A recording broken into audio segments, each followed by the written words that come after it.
Di tepian Laut Bayang, berdirilah seri samudera, permata biru yang menjadi kebanggaan Kerajaan Buan.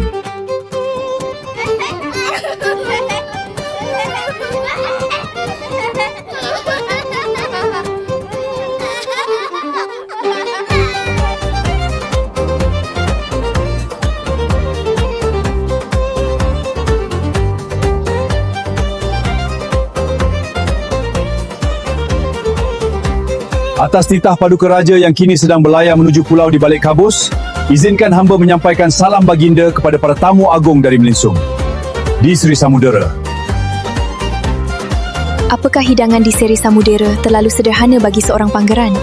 Yang menarik perhatianku bukan hidangannya. Setiap kapal membawa harapan untuk pulang. Kalau begitu, semoga suatu hari kapal ini menemukan jalan ke hatimu. Pangeran pandai sekali merangkai kata.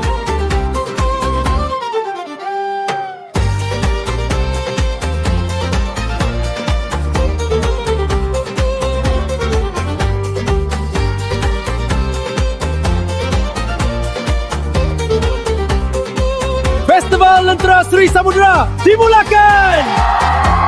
Lepas!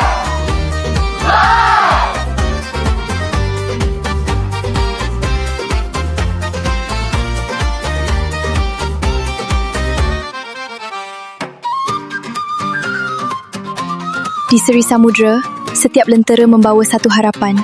Kalau begitu, harapanku sedang berada di hadapanku.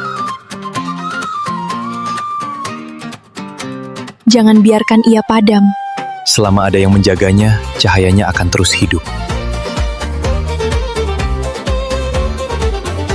Lepaskanlah segala harapan kalian dan biarkan Laut Bayang mengantarkannya kepada Sang Pencipta.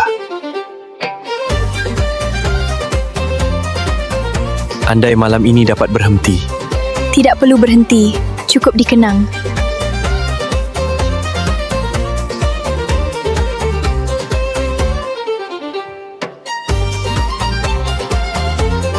Semoga cahaya malam ini sentiasa menemukan jalan pulang.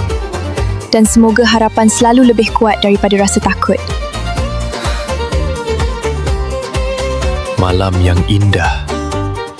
Untuk dikenang selama-lamanya. Saat manusia merayakan harapan, takdir diam-diam mulai menggerakkan langkahnya.